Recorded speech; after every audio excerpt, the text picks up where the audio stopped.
Here's 3 things to watch out for in the Guinness Six Nations Fantasy Rugby game for round 3. Let me know your strategy this week in the comments. Number 1, the high-scoring Scottish backs are back. Blair Kinghorn and Duan van der Merwe have both returned to the Scotland side. Both scored really well in the 2025 game. Kinghorn was the highest scorer in the game last season.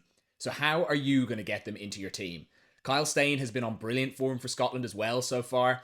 Given that Scotland are up against Wales and likely to score some tries, I'm looking at Steyn and Kinghorn or Duan as 2 of my back 3. Which of the 2 do you think is the best bet? I'm leaning Kinghorn and Steyn at the moment.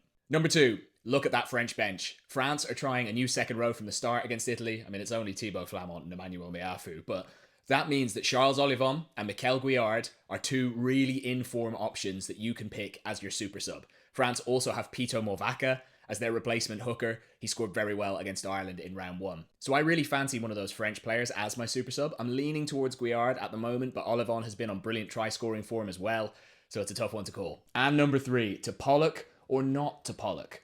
Henry Pollock has been the big super sub pick in weeks 1 and 2, but he's finally getting his first England start against Ireland, and a whopping 32% of fantasy players have selected him. For context, Mathieu Jalibert is the highest scoring player in the game so far, and he's only been selected by 22% of players. So people are expecting something big from Henry Pollock. My only worry is that he won't play the full 80 minutes, and he can occasionally find himself on the wrong side of the referee, which means he loses points in the game. But he more than makes up for that in terms of his scoring potential, thanks to his carrying, his support running, his line break potential, and his turnover potential. So are you picking him?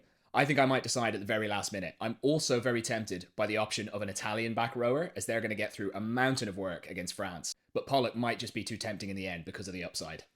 That's it for me. If you want to see my team, you can check it out on my channel. How are we feeling ahead of round 3?